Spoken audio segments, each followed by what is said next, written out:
All right, so I'm gonna show you the floor exercises for the belly shakeout. I'm sitting on my couch. Normally you would wanna be sitting on the floor, but this is so I could get the height so that you could see everything that was happening on my belly, okay? So let's get started. So you're gonna wanna lie down and you're gonna wanna have your feet nice and solidly planted. So think about it at the beginning of the warm-up when we think, how are our feet making contact with the earth? Same thing here. So we want to make sure that our feet are nice and firmly planted. We're feeling a nice bit of extension in our hips here. And once we get into this position, we're going to take about 10 breaths. Now this is relative. We don't need to count them down specifically, but we're looking at 10 breaths because that's just enough time to let our body surrender to this position. For me, for example, when I first lie down, I want to hyperextend in my lower back, so kind of arching up and tucking the pelvis under. So this gives me time for everything to really sink in to the floor. Now it's sinking in even more because I'm on a couch, but typically you just let all your muscles really just release.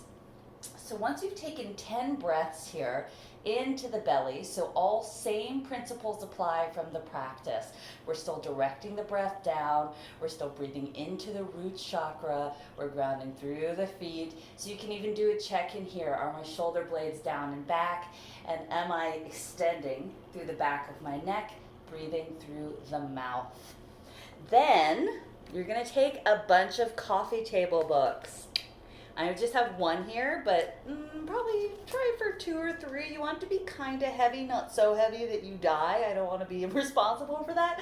But just a couple books here. And we're actually going to place them right on the belly. So we've just taken 10 breaths, we've chilled out. Then we go to grab our books and we place them on our belly.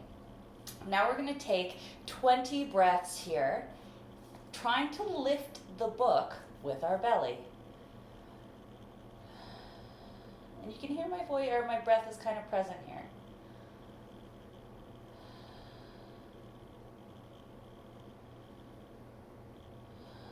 Notice what shifts. Notice if you want to start, again, hyperextending or lifting or tensing the muscles of the abdomen or tensing the shoulders. See if you can really release. And the only muscles you want to be activating right now are in the belly. If you don't need to be using a muscle, don't use it. You guys work so hard, let yourself off the hook sometimes. So after our 20 breaths here, we're gonna lift it up and we're going to put it on the floor, and then we're gonna take another 10 breaths and feel the difference. Even only after 2 breaths, I feel so released and so much easier to direct my breath down into my lower body. So after you've taken 10 breaths there, after you've taken the book off, you're then going to play around with creating some vibration. So this is the modification of the belly jiggle. So just like when we're standing and we're shaking it out, we're initiating from the wrists here, so we're not getting the shoulders too involved. I'm just going to activate my belly, and first on breath, I'm going to shake it out. Deep breath in through the mouth.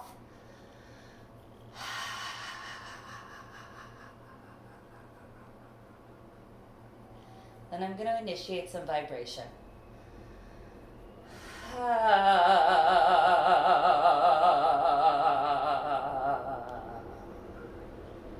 And just like when we're standing at the beginning of the practice, we're only going to extend the vibration as long as the breath goes. Once the breath is done, we're done. Breath is the fuel for voice. It's not the other way around. You don't get a prize for the longest extended ah. Okay?